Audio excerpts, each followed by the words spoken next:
All right, we are officially halfway through the 2025/26 Premier League season, and wow, it has already been an absolute roller coaster.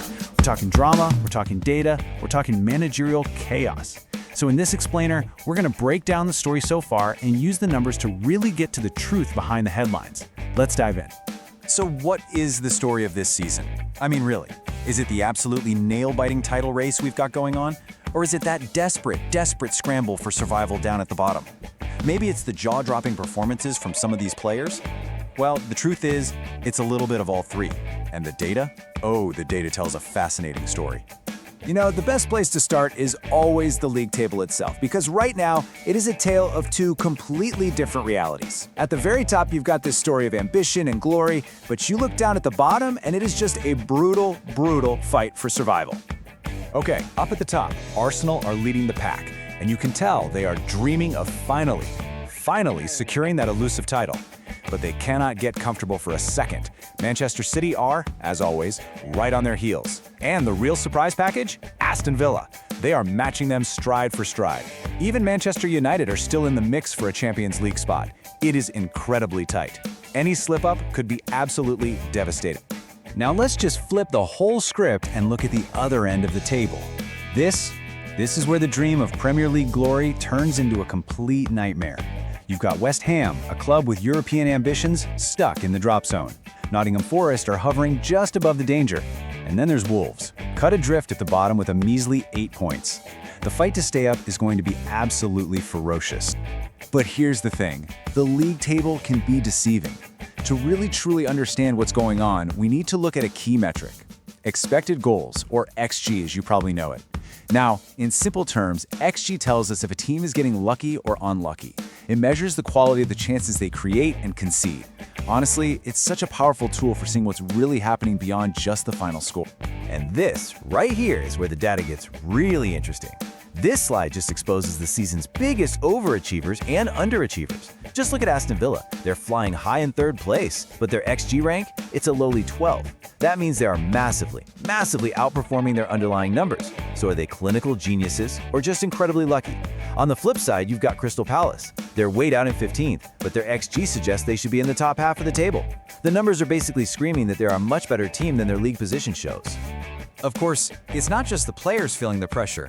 Oh no, this season has been an absolute bloodbath for managers. So let's take a look at the managerial merry-go-round, which has been spinning at a truly dizzying pace. I mean, just look at this timeline. It is a managerial graveyard. 6 changes before the end of January. It's just been relentless. From Nuno Espirito Santo at Forest to the change at Manchester United, some of the biggest names in the game have been shown the door. It just goes to show you, in the Premier League, you are only ever a few bad results away from getting the sack. But out of all the managerial stories this season, one number just stands out: 39. That is how many days Ange Postecoglou lasted at Nottingham Forest. 39 days. Just over a month. He was sacked after 8 winless games. It is a brutal reminder of just how volatile and unforgiving this league can be. But hey, it is not all doom and gloom. Amidst all the chaos, some individual players have been absolutely phenomenal, and the data, it reveals the true stars of the season so far. And while some of these names will be very familiar, I think a few others might just surprise you. Let's start with the guys putting the ball in the net. So you've got the unstoppable force of nature, Erling Haaland, who's already smashed the 20-goal mark. I mean, no surprise there, right? But then you have Bournemouth's teenage sensation, Junior Krupi. Now, he's not scoring as many, but check this out. He is the most lethal finisher in the entire league, converting an incredible 38.9% of his shots. It's a classic case of quantity versus quality, and honestly, both are just as impressive. Okay, but who's creating the chances for them? This is where it gets really exciting. Manchester City's new signing, Ryan Cherki, has been an absolute revelation.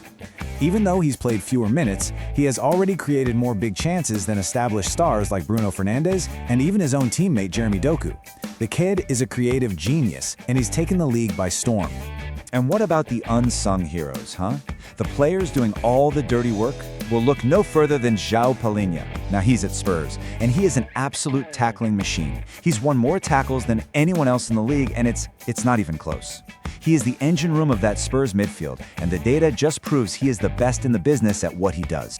And the list of standout performers just keeps on going. Bruno Fernandes, Manchester United's captain, is the assist king. You've got Igor Thiago over at Brentford, who is a pressing monster. His work rate is incredible. And then David Araya, Arsenal's last line of defense, has the most clean sheets in the league. These are the kinds of players who are making a real, tangible difference for their team. So after all that, the stage is set for a blockbuster second half of the season. But what happens next? Let's look at the burning questions that are going to define the rest of this campaign. This is the million-dollar question, isn't it? Can Arsenal finally do it? They have the lead. They have the best defense in the league. But they also have the relentless, unstoppable machine of Manchester City hunting them down.